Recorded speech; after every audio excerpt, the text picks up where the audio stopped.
Hello बच्चों, कैसे हो? अच्छे होंगे। अच्छे से आप लोगों की पढ़ाई चल रही होगी। जैसे कि हम हमारे पाठ्यपुस्तक स्वतंत्र भारत में राजनीति को कर रहे हैं। इसमें एक अध्याय हमने कर लिया है। जिस अध्याय में देखा था कि राष्ट्र निर्माण के समक्ष प्रमुख चुनौतियां क्या थी।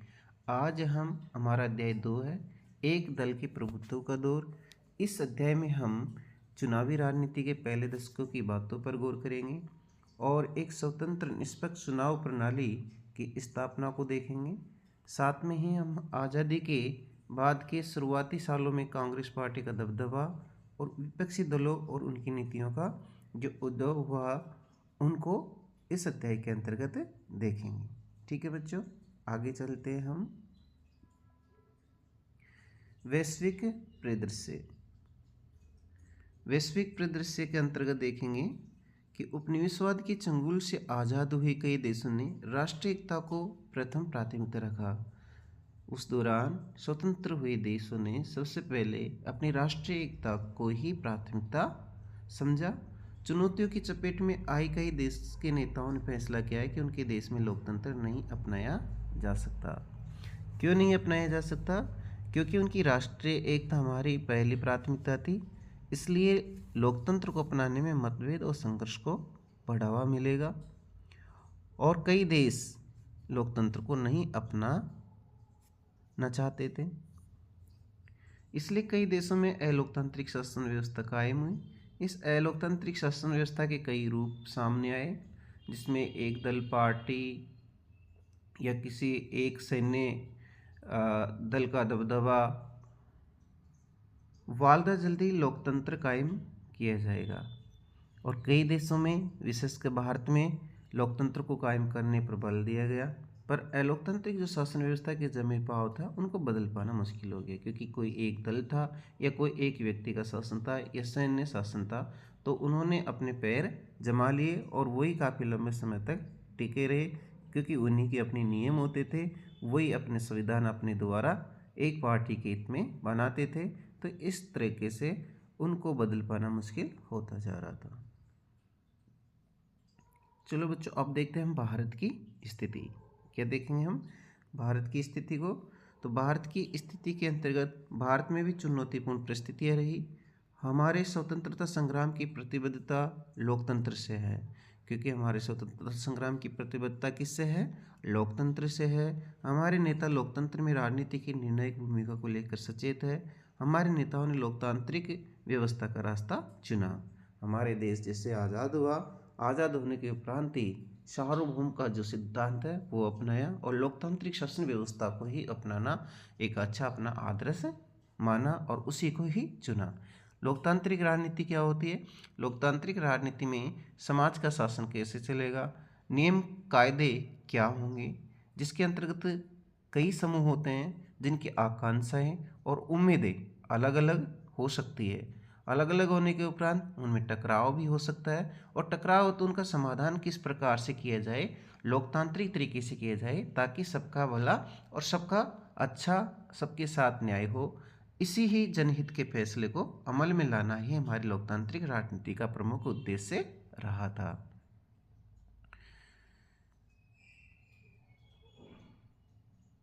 देखिए बच्चों, इस लोकतांत्रिक शासन व्यवस्था को व्यवहारिक रूप देने के लिए हमारा संविधान कब अंगीकृत हुआ? 26 नवंबर 1949 को। ये तारीख ध्यान में रखनी है। पूछी जाती है कि हमारा संविधान कब अंगीकृत हुआ। अंगीकृत का मतलब है बन के तैयार हुआ। 26 नवंबर 1949 को। 24 जनवरी 1950 को इस पर 284 सदस्यों ने हस्ताक्षर किए थे। कब किए थे? 24 जनवरी 1950 को। ये तारीख भी महत्वपूर्ण है, परीक्षा उपयोगी, और आपको ध्यान रखना है 26 जनवरी 1950 को संविधान को लागू किया गया। तो तीनों ध्यान रखना है। भारतीय संविधान बन के तैयार कब हुआ? 26 नवंबर 1949 को, और 24 जनवरी 1950 को हस्ताक्षर हुए 284 सदस्यों ने। कितने सदस्यों ने? 284 सदस्यों ने इस पर हस्ताक्षर किए थे। साथ में आपको ध्यान में रखना है हमारा संविधान लागू कब हुआ था? हमारा संविधान लागू हुआ था बच्चों 26 जनवरी 1950 को। कब? 26 जनवरी 1950 को। ठीक है, आगे चलते हैं हम। इस समय देश का शासन अंतरिम सरकार चला रही थी। अंतरिम सरकार क्या होती है? जब तक कोई स्थायी सरकार नहीं बन जाती तब तक संविधान सभा के द्वारा ही सरकार को चलाया जा रहा था, तो उसको ही अंतरिम सरकार कहा जाता है। ठीक है। देश का शासन लोकतांत्रिक सरकार चलाए वक्त का तकाजा, संविधान ने नियम तय किए, अब इन नियमों पर अमल करना बाकी था। शुरू में माना गया कि महज चंद दिनों का क्या है, काम है, लेकिन ऐसा नहीं था। चुनाव आयोग, अब देखेंगे बच्चों आगे चल के हम चुनाव आयोग के बारे में।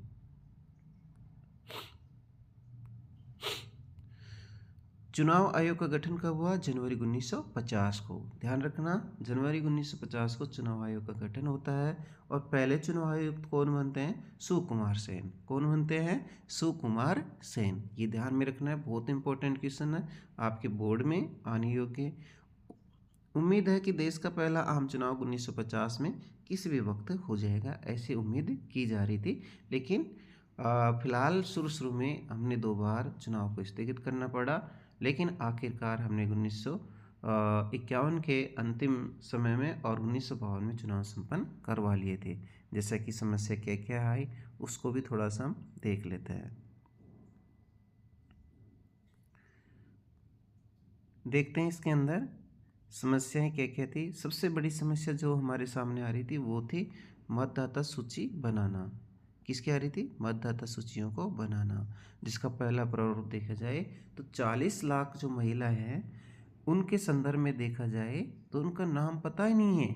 फला की बीवी, अला की बेटी, ऐसे नामों से प्रविष्टि हो रही थी। ऐसी प्रविष्टि से हमारा जो निर्वाचन आयोग था, भारतीय निर्वाचन आयोग, उन्होंने इनकार कर दिया।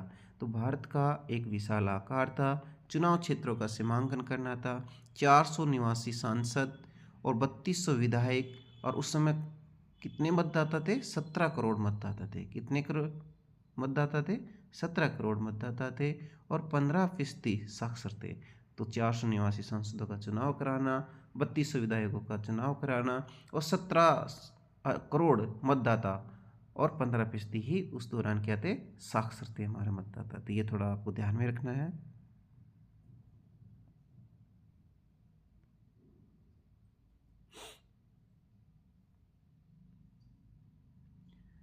अब ऐसा नहीं है, उस दौरान प्रश्न चिन्ह भी लगे। प्रश्न चिन्ह क्या लगे? क्योंकि एक भारत काफ़ी विशाल का देश है और उसने एक आज़ाद होते ही लोकतंत्र शासन व्यवस्था को अपनाया, जो कि कई देश लोकतांत्रिक शासन व्यवस्था को अपनाने से डर रहे थे। वही भारत ने लोकतांत्रिक शासन व्यवस्था को अपनाने का एक आदर्श रूप प्रस्तुत किया।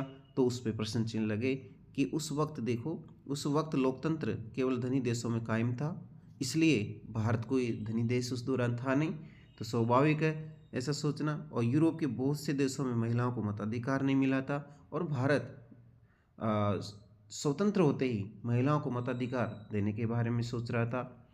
हिंदुस्तानी संपादक ने क्या कह दिया था कि इतिहास का सबसे बड़ा जुआ, कि भारत क्या करने जा रहा है? लोकतंत्र को अपना के इतिहास का सबसे बड़ा जुआ खेलने जा रहा है। ऐसा हिंदुस्तानी संपादक, उस दौरान जो पत्र चलते थे, उन्होंने टिप्पणियां शुरू की। ऐसे ऑर्गेनाइजर एक पत्रिका थी, उन्होंने भी कहा कि जवाहरलाल नेहरू अपने जीवित रहते ही देख लेंगे और पछताएंगे कि भारत में सार्वभौम मताधिकार असफल रहा, लेकिन ऐसा नहीं रहा। ठीक है, तो ये ध्यान में रखना है कि ऐसा किन्होंने कहा था। तो ऑर्गेनाइजर पत्रिका ने कहा था कि जवाहरलाल नेहरू अपने जीवित रहते ये देख लेंगे और पछताएंगे कि भारत में सार्वभौमिक मताधिकार असफल रहा। अब देखते हैं हम चुनाव प्रक्रिया। 2 बार हमारे चुनाव स्थगित करना पड़ा हमने। अक्टूबर 1951 से चुनाव संपन्न शुरू किया और फरवरी 1952 तक चुनाव हुए। इसलिए 1952 में ये चुनाव संपन्न हुए। तो इन चुनाव प्रक्रिया को 1952 के ही चुनाव कहा जाता है। आप लोगों से पूछा जाए कि भारत में चुनाव सर्वप्रथम कब संपन्न हुए? 1952 में। ठीक है। चुनाव अभियान मतगणना 6 महीने तक चली। हर सीट के लिए 4 उम्मीदवार, औसतन एवरेज आधे से अधिक मतदाताओं का मतदान चुनाव का परिणाम हारने वाले उम्मीदवारों ने भी ये माना निष्पक्ष है।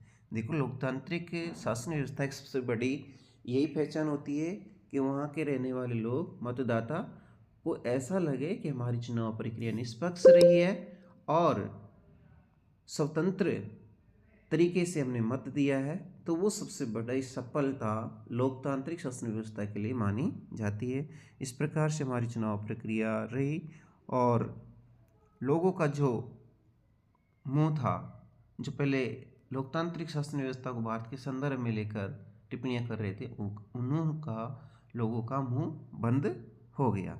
अब times of India, times of India और हिंदुस्तान टाइम्स, इन्होंने अपनी पत्रिकाओं के माध्यम से टिप्पणी करी जब हमारा लोकतंत्र सफल रहा। तो इन्होंने कहा कि इन चुनावों ने सभी आलोचकों के संदर्भ पर पानी फेर दिया जो सार्वभौमिक मताधिकार की शुरुआत को देश के लिए जोखिम का सौदा मान रहे थे।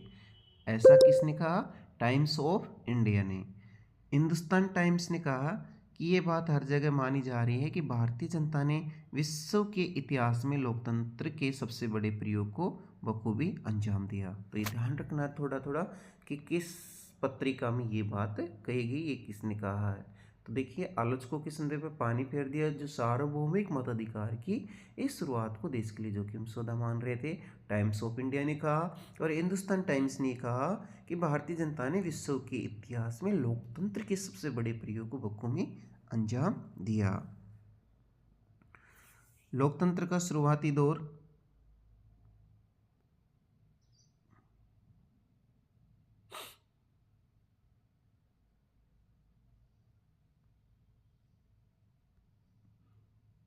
अब देखते हैं हम लोकतंत्र का शुरुआती दौर।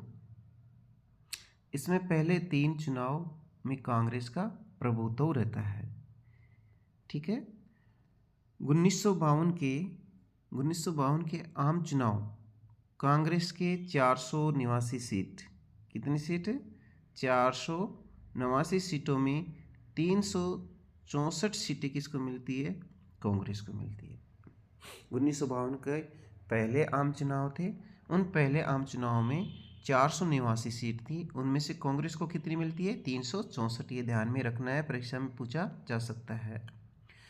कांग्रेस का प्रभुत्व क्यों रहा? उसके पीछे ये कारण था कि पार्टी को स्वाधीनता की विरासत हासिल थी और नेहरू करिश्माई और लोकप्रिय नेता थे, इसलिए कांग्रेस पार्टी का दबदबा था। और हम ये नहीं कह सकते हैं कि कांग्रेस पार्टी का कोई अलग से चमत्कार हुआ है, बल्कि कांग्रेस पार्टी स्वाधीनता की विरासत थी और नेहरू का करिश्माई लोकप्रिय नेता था, तो स्वाभाविक थी कि कांग्रेस को सर्वाधिक सीटें मिलना। ठीक है। उस पहले चुनाव में देखा जाए तो दूसरे स्थान पर रहने वाली पार्टी कौन सी थी? भारतीय कम्युनिस्ट पार्टी। उसको सीटें कितनी मिली थी? 16 सीटें। ये भी बच्चों ध्यान आपको रखना है कि भारतीय कम्युनिस्ट पार्टी दूसरे नंबर पर रही और उसको सीटें कितनी मिलती है? 16 सीटें। कितनी सीटें? 16 सीटें। ठीक है। अब देखते हैं हम विधानसभा चुनाव। कांग्रेस पार्टी बड़ी जीत।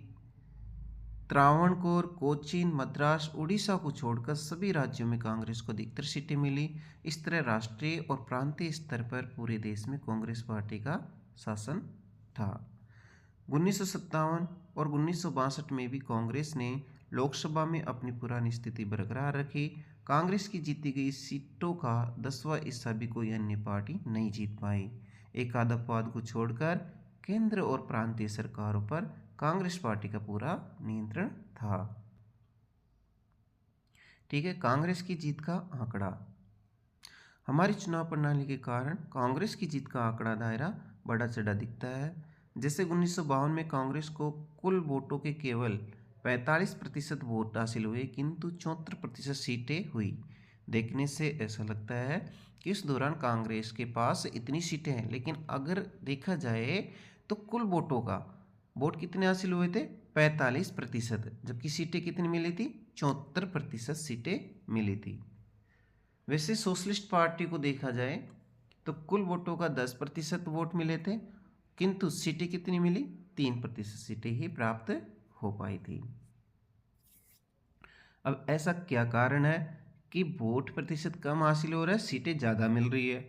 ये वोट ज़्यादा प्रतिशत मिल रहे हैं लेकिन सीटें कम मिल रही हैं। तो बच्चों इनके पीछे कारण ये है कि हमने देखा था चुनाव, आपने 11वीं क्लास में पढ़ा होगा, चुनाव प्रतिनिधित्व प्रणाली, उसके तहत भारत ने एक चुनाव प्रणाली अपनाई है, पोस्ट पास्ट द सिस्टम, यानी सर्वाधिक मत या सर्वाधिक वोट जो लेगा वही विजेता होगा।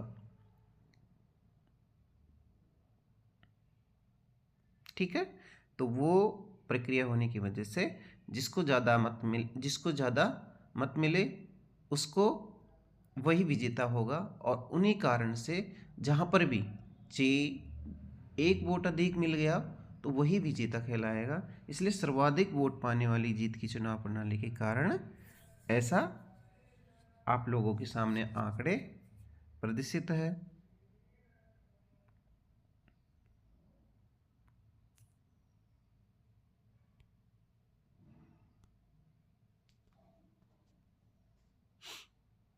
अब देखते हैं कांग्रेस के प्रभुत्व की प्रकृति। अन्य देशों में एक पार्टी के प्रभुत्व और भारत में एक पार्टी के प्रभुत्व के बीच अंतर। अन्य देशों में देख लेते हैं कि लोकतंत्र की कीमत पर एक पार्टी का प्रभुत्व, यानी लोकतंत्र को उन्होंने नकार दिया और एक पार्टी के प्रभुत्व को अपनाया। उनमें विशेषकर देख सकते हैं अपन चीन है, क्यूबा है, सीरिया के संविधान में सिर्फ एक ही पार्टी के शासन की अनुमति दी गई। उसी प्रकार से म्यांमार, बेलारूस और इरिट्रिया का प्रभुत्व भी सैन्य उपायों से चल रहा था। लेकिन भारत में देखा जाए तो भारत में एक पार्टी का प्रभुत्व लोकतांत्रिक परिस्थितियों में, जो कि मुक्त और निष्पक्ष माहौल में एक के बाद एक चुनाव, कांग्रेस एक सुगठित पार्टी के रूप में उभरी और आज़ादी के आंदोलन के अग्रणी नेता इसमें रहे थे। इस वजह से कांग्रेस एक सुगठित पार्टी रही थी।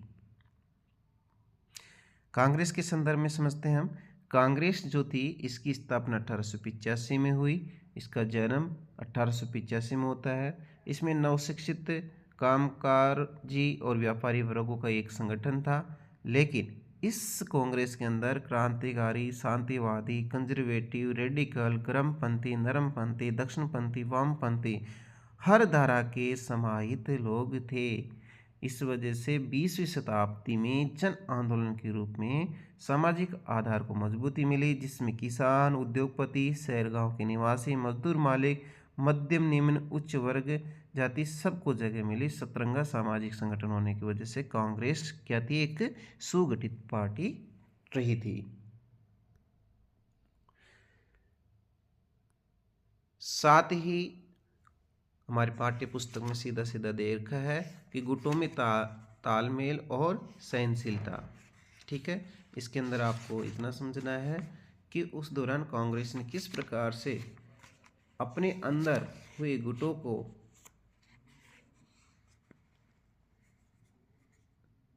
गुटों के बीच में तालमेल और सहनशीलता के साथ किस प्रकार से उनको जोड़ के रखा ताकि और अच्छे से अच्छा वो कर सके। तो कांग्रेस एक सामाजिक और विचारधारात्मक गठबंधन के रूप में हमने देखा।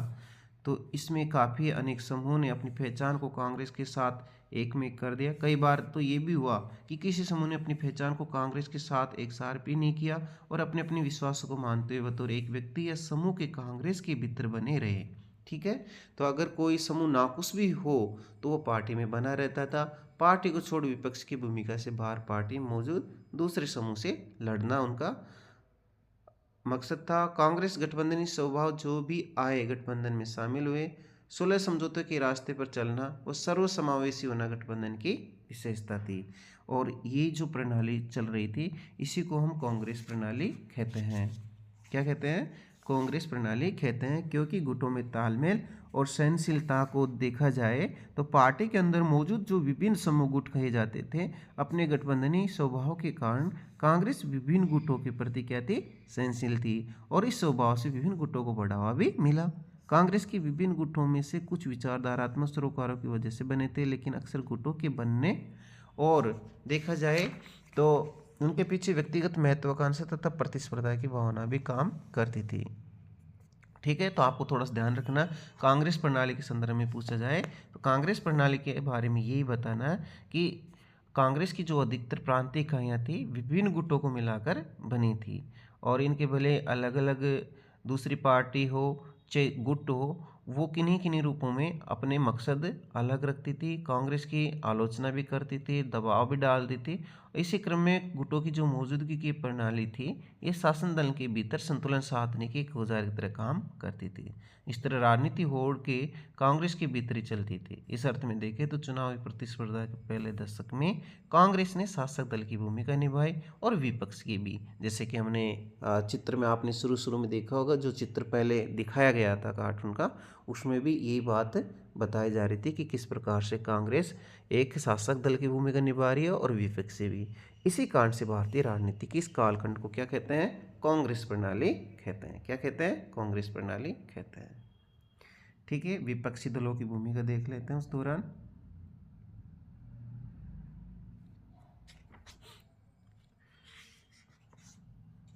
विपक्षी दलों की भूमिका देख लेते हैं। विपक्षी दलों की भूमिका के अंतर्गत देखें हम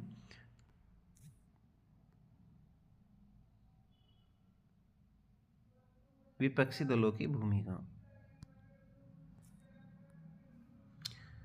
सिद्धांतों के बल पर कांग्रेस की नीतियां व व्यवहारों की आलोचना। शासक दल पर अंकुश इन दलों के कारण कांग्रेस के भीतर शक्ति संतुलन बदला।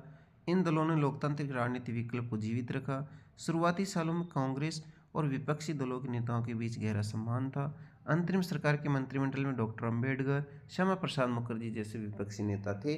उसके बावजूद भी विपक्षी दलों को सुना जाता था, उनकी बात को माना जाता था, ताकि कांग्रेस पार्टी के अंदर शक्ति और संतुलन बना रहे। जैसे कि ये आपको चित्र जो दिखाया गया कार्टून के माध्यम से, इसको भी आप समझ सकते हो कि इसमें किस चीज़ पर जोर दे रहे हैं। तो देखिए, ये शंकर का ये मुख्य प्रसिद्ध कार्टून जो उनके संग्रह डोंट स्फीयर मी शंकर के मुख्य पृष्ठ से लिया गया है। मूल कार्टून जो तो मुख्यतः भारत और चीन की नीति पर बनाया गया था, लेकिन यहाँ पर ये कार्टून क्या बता रहा है? एक दलीय प्रभुत्व के समय कांग्रेस द्वारा निभाई जा रही सत्ता पक्ष और विपक्ष की दोहरी भूमिका और दोहरी नीति को दर्शाता है। ठीक है, तो ये कार्टून के बारे में आपका जो भी था वो हमने यहाँ कर लिया है। ठीक है बच्चों, आज के लिए हमें इतना ही। अगले वीडियो में हम देखेंगे जो भी उस दौरान पार्टियां और भी रही थी। ऐसे नहीं कि कांग्रेस पार्टी थी, बल्कि विभिन्न विपक्षी पार्टियां भी बनी थी और वो भी थी, लेकिन जो प्रभुत्व की बात की जाए तो उस दौरान कांग्रेस का रहा था, और क्यों प्रभुत्व वो भी हमने उसकी जो भी कारण है उनको देख लिया था। तो हम आगे सोशलिस्ट पार्टी देखेंगे, कम्युनिस्ट पार्टी देखेंगे, भारतीय जनसंघ, और जो भी आपकी पाठ्य पुस्तक में ये बॉक्स के रूप में दे रखा है, और जितना कुछ परीक्षा उपयोगी चीज़ें हैं उन सबको हम अगले वीडियो में समाहित कर लेंगे। आज के लिए इतना ही कदम,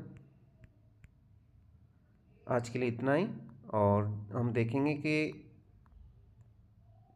इस अध्याय में कांग्रेस का कब तक कैसे प्रभुत्व रहता है। तो हमने जो भी पाठ्य पुस्तक में हमारी उपयोगी चीज़ें हैं वो सारी ली है। जैसे कि यहाँ देख सकते कांग्रेस का प्रभुत्व 1952 में नहीं रहा, बल्कि 1967 तक रहता है।